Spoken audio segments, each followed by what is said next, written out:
aujourd'hui, nous sommes venus parler de notre entreprise, donc des instituts du Sénégal. Et comme vous le savez, nous avons été recapitalisés en 2014 et le partenaire stratégique Indorama a fait de très gros investissements qui nous ont permis quand même de retrouver un niveau de production assez performant. Et comme l'a dit mon camarade Ousmane, vous avez entendu donc notre ministre de tutelle, M. Moustapha Diop, que nous saluons en passage, mais aussi que nous appelons à reprendre la collaboration donc, qui existait entre l'État et l'intersyndicale. Collaboration qui a donc permis d'atteindre les résultats dont il a parlé lors donc, de la dernière session budgétaire. Vous avez entendu tous les milliards qu'on a dit. Sur 3 ans, nous avons fait des bénéfices de l'ordre de 100 milliards cumulés. Une panne ne peut pas durer 20 mois. Donc c'est par des mauvais choix techniques qui pourraient aussi découler d'un manque d'investissement qui expliquerait effectivement ces retards de production. Nous n'allons pas attendre d'atteindre donc 120 000 tonnes pour tirer sur la sonnette d'alarme.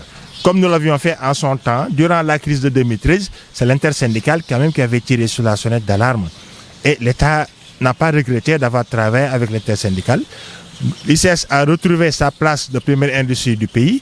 l'ICS a retrouvé sa place de deuxième société à contribuer au PIB et de l'ordre de 30%.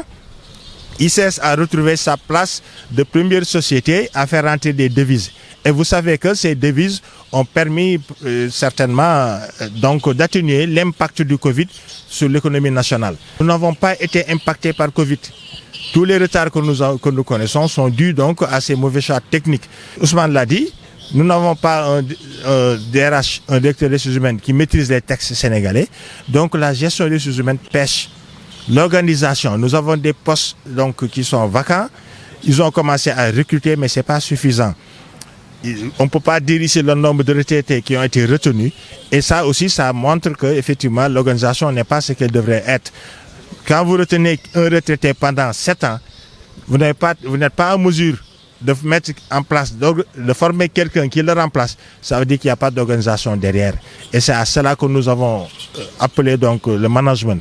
Depuis 2015, il nous avait promis un organigramme que nous attendons toujours d'ailleurs. Mais aussi, donc ces inquiétudes que nous avons sur les pertes de production nous conduisent à donc tirer sur la sonnette d'alarme et parler à l'État. Nous ne comprenons pas le mutisme de notre ministre de tutelle, M. Moustapha Diop. Depuis 2 ans, il a reçu énormément de demandes de rencontre des organisations des travailleurs et il ne répond à rien. Le chef de l'État à revoir de plus près ces choses-là. Nous aimerions bien aussi qu'une évaluation soit faite pour le contrat qui a été signé avec Indorama. Pourquoi ? Ça permettra donc de voir les niveaux d'investissement. Ça permettra aussi de voir les niveaux de remboursement de la grosse dette qu'on avait. D'ailleurs, la dette qui a été évoquée dans la dernière note donc, de la direction générale et qui s'élevait à 260 milliards en son temps. Il va falloir faire une évaluation pour voir parce que nous ne voulons pas avoir de surprises. Maintenant, pour ce qui est des recrutements aussi, Ousmane l'a dit, donc vraiment, il est grand temps que les gens, donc pour les postes qui sont les postes principaux permanents, que les gens appliquent la législation du travail.